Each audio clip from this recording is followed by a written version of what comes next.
শুরু করছি আমাদের কনফিউশন ক্লিয়ার সিরিজের আরেকটি ভিডিও। আজকের টপিক বাংলাদেশে নবনৈতিকতার প্রবর্তক কে? আরজ আলী মাতব্বর নাকি ডক্টর জিসি দেব? সেটাই আজ প্রমাণ সহ দেখব। চলুন শুরু করি। সবার আগে প্রশ্নটা দেখে নেই। এটি ইতিমধ্যে 40তম বিসিএসে আবার 46তম বিসিএসেও এসেছে। প্রশ্নটি হলো, বাংলাদেশে নবনৈতিকতার প্রবর্তক হলেন অপশন ক আরজ আলী মাতব্বর, অপশন খ মোহাম্মদ বরকতুল্লাহ, অপশন গ জিসি দেব, অপশন ঘ আব্দুল মতিন। বিভিন্ন প্রকাশনীতে বলতে গেলে বেশিরভাগ প্রকাশনীতেই উত্তর দেয়া আরজ আলী মাতব্বর। একটা দুইটা প্রকাশনীতে উত্তর দেয়া ডক্টর জিসি দেব।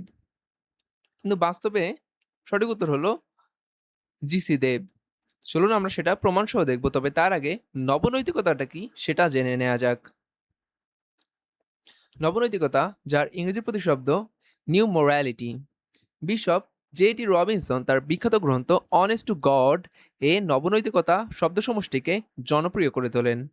তার মতে নবনৈতিকতার মূল কথা হলো মানুষকে কঠোর ও ঐতিহ্যগত নিয়মের ছকে বিচার না করে তাদের বর্তমান বাস্তবতার প্রেক্ষিতে প্রেম বা ভালোবাসার আলোকেই মূল্যায়ন করা উচিত। আবার একই রকম সংজ্ঞা দিয়েছেন জোসেফ ফ্লেচার তার situation ethics the new morality গ্রন্থে। বাংলাদেশের অবনৈতিকতা, এটা প্রমাণ এক। ডক্টর জিসি দেব তার aspiration of the common man গ্রন্থে ভালোবাসা ও জ্ঞানের সমন্বয়ের উপর বিশেষ গুরুত্ব আরোপ করেছেন। তার মতে বিজ্ঞান মানুষকে জ্ঞান দেবে, আর সংকীর্ণ মুক্ত ও সংস্কার মুক্ত বিশ্বদৃষ্টি মানুষকে ভালোবাসার প্রেরণা যোগাবে।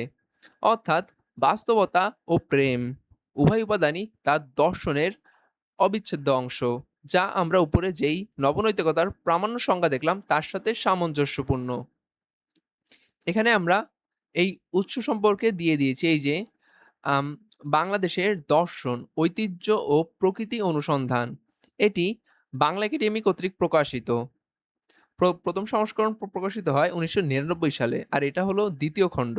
এই যে আমরা বইয়ের স্ক্রিনশটও দিয়ে দিয়েছি, যেখান থেকে আমরা এই লেখাটুকু নিয়েছি।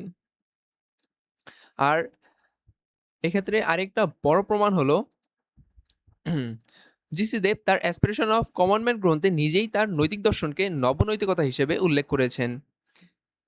আর ঢাকা বিশ্ববিদ্যালয়ের দর্শন বিভাগের অধ্যাপক ডক্টর হাসনা বেগম তার দেবস নিউ মোরালিটি অ্যান্ড প্রোগ্রেস প্রবন্ধে জিসি দেবের দর্শনকে সরাসরি নবনৈতিকতা বলে স্বীকৃতি দিয়েছেন। এই যে আমরা পাশে স্ক্রিনশট দিয়ে দিয়েছি হাসনা বেগমের একটা article, দেবস new morality and progress. সেখানে তিনি দেবের ডক্টর জিসি দেবের নিউ মোরালিটি সম্পর্কে বিস্তারিত আলোচনা করেছেন।